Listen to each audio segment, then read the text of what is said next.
Hadithi hii inaanzia mkoani Mara, wilaya ya Nyamongo, katika familia ya Mzee Milumbe. Alikuwa na watoto wawili, Ghati na Bwile. Kama ilivyo desturi ya jamii yao, Mzee Milumbe aliamini kuwa mtoto wa kiume anapaswa kusomeshwa, ilhali mtoto wa kike anapaswa kuandaliwa kwa ndoa.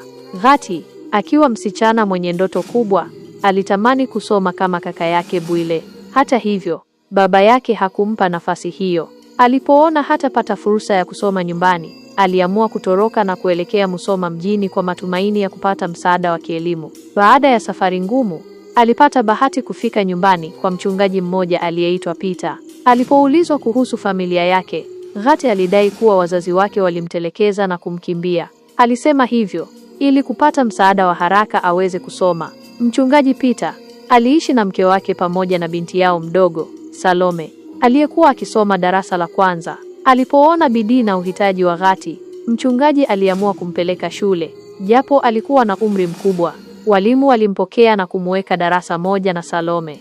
Ghati alifurahi sana, kwani ilikuwa ndoto yake ya muda mrefu. Wakati huo huo, wazazi wake walimtafuta kwa muda mrefu, lakini hawakufanikiwa kumpata. Siku moja, siku ya Jumamosi, Ghati na Salome walikuwa nyumbani na mama yao mlezi. Ghafla mama huyo aling'atwa na nge mkubwa na kupiga kelele kwa maumivu makali. Ghati na Salome waliokuwa wakicheza walikimbia kumsaidia. Bila kusita, Ghati alikimbilia kwenye pori dogo lililokuwa karibu, akachuma majani ya tiba aliyoyafahamu. Aliporudi, alimfunga mama yao majani hayo kwenye jeraha.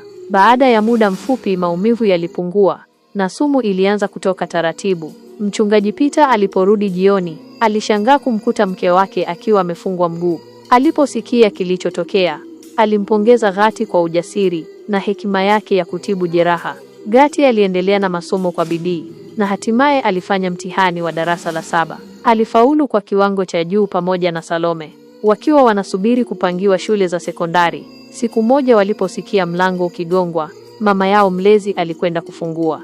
Alipoingia mzee mmoja akiwa na hasira, Ghati alishtuka na kuogopa alipomwona baba yake, yani Mzee Milumbe. Baada ya miaka mingi bila kumwona, mchungaji Peter alitambua hofu ya Ghati, na kabla hajazungumza, Mzee Milumbe akamsalimia kwa heshima. "Asante sana mchungaji Peter kwa kumtunza binti yangu," alisema Mzee Milumbe kwa sauti nzito iliyojaa hisia. "Nilimpoteza kwa muda mrefu sana, lakini hatimaye nilipata taarifa kupitia mtu mmoja aliyesema aliona jina la binti yangu katika matokeo ya darasa la 7. Nimefuatilia na kufika hapa."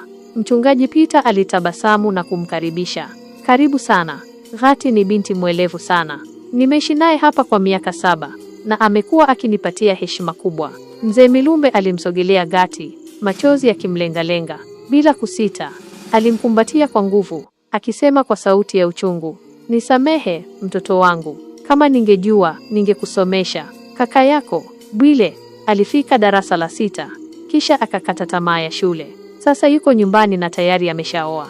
Baada ya muda, Mzee Milumbe alimvuta mchungaji Peter pembeni na kumwambia kwa unyenyekevu, "Mchungaji, naomba nikuachie binti yangu. Naomba uendelee kumsomesha na kumlea." Mchungaji Peter alitabasamu na kusema, "Sawa, Mungu ni mwema.